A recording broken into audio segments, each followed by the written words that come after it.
ایرانی صدر ڈاکٹر سید Masoud Pezeshkian سرکاری دورے پر آج اسلام آباد پہنچیں گے۔ ایرانی صدر کی پاکستانی ہم منصب وزیر اعظم اور دیگر اعلیٰ حکام سے ملاقاتیں شیڈیول، باضابطہ مذاکرات ہوں گے۔ دونوں ممالک کے دو طرفہ تعلقات کے تمام پہلوؤں کا تفصیلی جائزہ لیا جائے گا۔ پاکستان اور ایران کی قیادت باہمی تعاون کے نئے مواقع پر غور کرے گی۔ اسلام آباد مفاہمتی یادداشت کے جلد جاری سفارتی روابط پر تبادلہ خیال ہوگا۔ بارڈر سیکیورٹی سمیت دیگر امور زیر غور لائے جائیں گے۔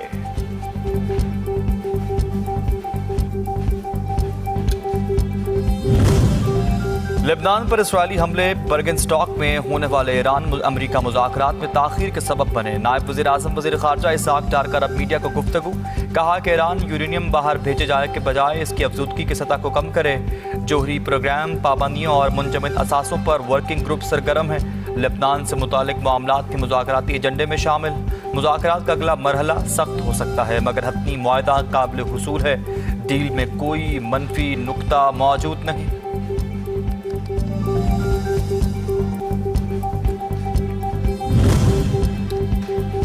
ایرانی وفد کی آمد، ریڈ زون مکمل سیل۔ اسلام آباد ہائی کورٹ آج بند رہے گی۔ وفاقی آئینی عدالت میں بھی آج کوئی عدالتی کارروائی نہیں ہوگی۔ عدالتی کام معطل رہے گا۔ تمام کاز لسٹ منسوخ کر دی گئی۔ لاہور، کراچی، پشاور اور کوئٹہ رجسٹریاں معمول کے مطابق کھلی رہیں گی۔ عدالت کی تمام برانچ رجسٹریاں عدالتی اور انتظامی امور کے لیے کام جاری رکھیں گی۔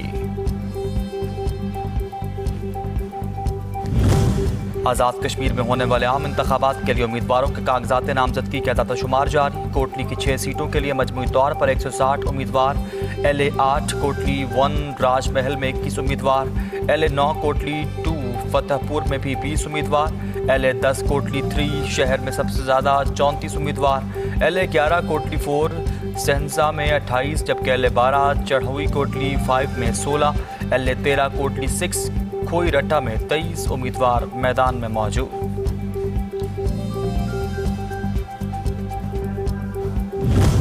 نو منتخب وزیر اعلیٰ بلتستان کی تقریب حلف برداری کی تاریخ کا اعلان بعد میں کیا جائے گا۔ امجد حسین ایڈوکیٹ گلگت بلتستان کے 5ویں وزیر اعلیٰ منتخب۔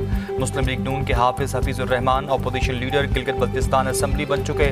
پیپلز پارٹی کے عمران ندیم بلا مقابلہ اسپیکر، نون لیگ کے ملک کفایت الرحمان بلا مقابلہ ڈپٹی اسپیکر منتخب۔ سابق اسپیکر نذیر ایڈوکیٹ نے عمران ندیم کو اسپیکر کا چارج بھی سونپ دیا۔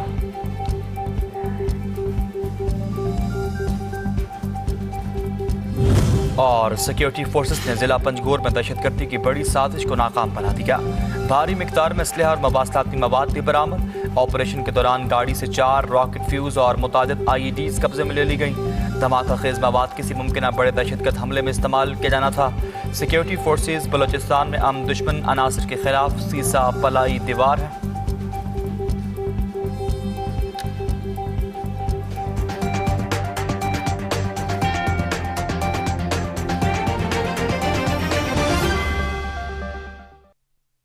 خبر شامل کریں۔ اسلام آباد میں سیکیورٹی اقدامات کے پیش نظر وفاقی آئینی عدالت میں سماعتیں منسوخ کر دی گئی ہیں۔ الیکشن کمیشن میں آج ہونے والے کیسز کی سماعت بھی ملتوی کر دی گئی۔ اسلام آباد ہائی کورٹ آج بند رہے گی۔ نوٹیفیکیشن بھی جاری کر دیا گیا ہے۔ ایرانی صدر کے دورہ پاکستان کے حوالے سے ریڈ زون میں سیکیورٹی کے سخت انتظامات کیے گئے۔ وفاقی آئینی عدالت نے تمام کاز لسٹ کی منسوخی کا نوٹیفیکیشن بھی جاری کر دیا ہے۔ الیکشن کمیشن نے PTI کے رہنما مراد سعید کی خالی سیٹ سے متعلق کیس ڈی لسٹ کر دیا ہے جبکہ اس کیس پر سماعت اب کل ہوگی۔ صورتحال کے پیش نظر اسلام آباد ہائی کورٹ میں آج عدالتی کارروائی نہیں ہوگی۔ وفاقی وزیر برائے بحری امور جنید انور چودھری اور گورنر سندھ نہال ہاشمی نے ملاقات میں سمندری آلودگی کے خاتمے اور ساحلی تحفظ کے لیے تعاون بڑھانے پر اتفاق کیا ہے۔ وزیر بحری امور نے کہا کہ میرین پولیوشن کنٹرول بورڈ کا اجلاس جلد طلب کیا جائے گا اور ساحلی ماحول جب کسی کے ساتھ ساتھ مینگرووز اور حیاتیاتی تنوع کے تحفظ کے لیے مشترکہ اقدامات کیے جائیں گے۔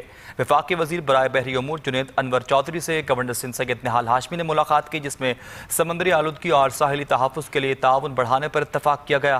ملاقات کے دوران وفاقی وزیر برائے بحری امور جنید انور چودھری نے کہا کہ کراچی میں میرین پولیوشن کنٹرول بورڈ کا اجلاس جلد طلب کیا جائے گا۔ ساحلی ماحولیاتی نظام کے تحفظ کے لیے مشترکہ اقدامات ضروری ہیں۔ کچرے کے مؤثر انتظام اور ری سائیکلنگ کے فروغ پر مل کر کام کرنا چاہیے۔ انہوں نے کہا کہ سمندری آلودگی ماہی گیری اور ساحلی معیشت کے لیے بڑا خطرہ ہے۔ مینگروز اور ساحلی حیاتیاتی تنوع کے تحفظ پر خصوصی وجہ دینا ہوگی۔ سرکولر اکانومی اور پائیدار بحری ترقی کے لیے مشترکہ کاوشیں جاری رکھیں گے۔ گورنر سندھ نہال ہاشمی نے کہا کہ کچرے کا مؤثر انتظام اور سمندری وسائل کے تحفظ ناگزیر ہے۔ آزاد جموں کشمیر قانون ساز اسمبلی کے انتخابات کی تیاریاں، کاغذات نامزدگی جمع کرانے کا مرحلہ آخری دن میں داخل ہو چکا۔ ترجمان الیکشن کمیشن کے مطابق مہاجرین جموں کشمیر مقیم پاکستان کے حلقوں سے 148 امیدواران نے کاغذات نامزدگی جمع کرا دیے ہیں۔ مجموعی طور پر 45 انتخابی حلقوں سے 772 امیدوار میدان میں آ چکے ہیں۔ میرپور ڈویژن سے 268، پونچھ ڈویژن سے 155 اور مظفر آباد ڈویژن سے 201 امیدواروں نے کاغذات نامزدگی جمع کرائے، جبکہ دوسری جانب مسلم لیگ نون نے 37 حلقوں میں ٹکٹ جاری کر دیے ہیں، جبکہ 8 حلقوں میں امیدواران کا فیصلہ تحال نہیں ہو سکا۔ سیاسی جماعتوں کی جانب سے آئندہ 2 روز میں مزید ٹکٹ جاری ہونے کا بھی امکان ہے۔